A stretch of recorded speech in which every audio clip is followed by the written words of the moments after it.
Magandang araw po sa inyo. Sir Jam po ulit, here to discuss economic globalization from the course The Contemporary World.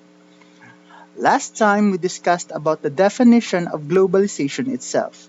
Its definition derived from the many definitions of its concepts. Now, we will talk about economic globalization. So what is economic globalization? Economic globalization is the spread of trade, transportation, and communication systems on a global scale in the interest of promoting international commerce.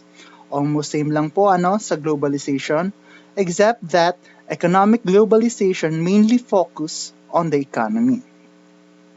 Okay, there are two types of economies under economic globalization. First is protectionism, which is protecting one's economy from foreign competition by creating trade barriers. Ano ba ang best example nito? Well, nariyan po si North Korea. North Korea has very limited trade agreements with other nations, thus classifying it under protectionism.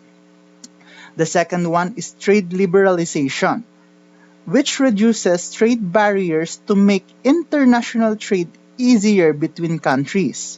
Okay? Sa example, we don't need to go far. At present, the Philippines is an example of a country that falls under trade liberalization. Why? At the moment, the Philippine economy has very open trade agreements to neighboring countries and even to those afar such as Russia. I'm pretty sure you can see that there aren't much barriers which might be preventing other countries to create trade with the Philippines. By far, the Philippine economy believes that open trade can help its development. Now, I mentioned trade barriers.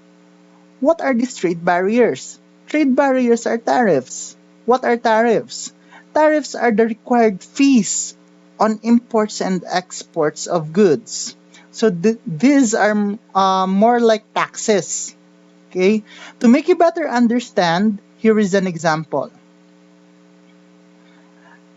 Say we have a country A and a country B.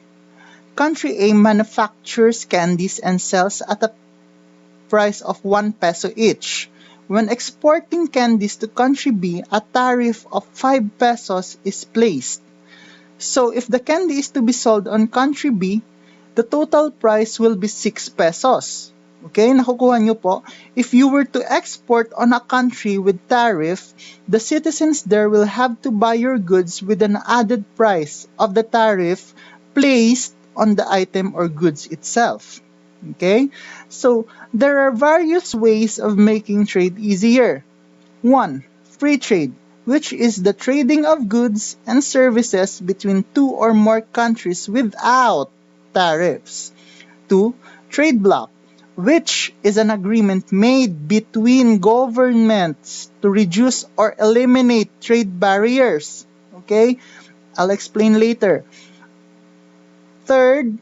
Outsourcing, which is manufacturing of job transfer from developed countries or nations to developing nations to reduce the cost of products.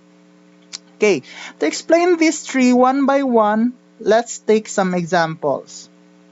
Okay, in free trade, madali lang. Halimbawa, Japan and Philippines creates a free trade agreement. Okay, so this involving nations or this involved nations, which is Japan and Philippines, any tariff that these countries have will be abolished as part of that free trade agreement. Okay? So, if merong 5 pesos na tariff sa candy si Japan and Philippines exports candies to Japan, the price of the candies will remain the same. Okay? Next one, in trade bloc. So ayan, makikita nyo yung iba't ibang trade blocks.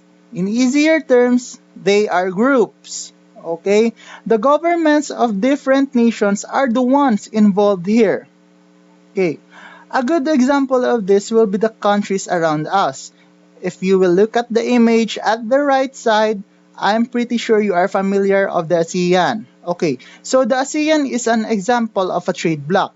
So as what the definition has said, trade blocs are to reduce or eliminate trade barriers or the tariffs on the countries involved in the trade bloc. Okay? Last one, outsourcing. So sa outsourcing, ganito ang nangyayari. Okay. So example natin ulit si country A and country B. Okay, so examine the image. 'Di ba as discussed a while ago, a tariff of 5 pesos was added which made the price of the candy 6 pesos from the original of 1 peso. Okay? Sa outsourcing, ganito ang mangyayari. Please examine the second picture. Instead of exporting products to country B, country A transferred the manufacturing of the candies to country B, which gave job opportunities to the citizens of country B as well as abolishing the tariff. Okay? So the price of the candy will remain to be 1 peso. Okay? So instead na mag-export tayo ng products, ang nilipat po ni country A is the manufacturing of the goods or the candies to country B. So the goods or the candies is made on country B itself. Okay? So kung ginawa natin or na-produce yung candy on country B, there is no exportation done. Okay? So, the price of the candy will remain as is 1 peso. Okay? So, that concludes this short discussion with regards to economic globalization. Activities will be posted on the Facebook group, and any questions or query will be entertained in the Facebook group chat, if there are any. Thank you.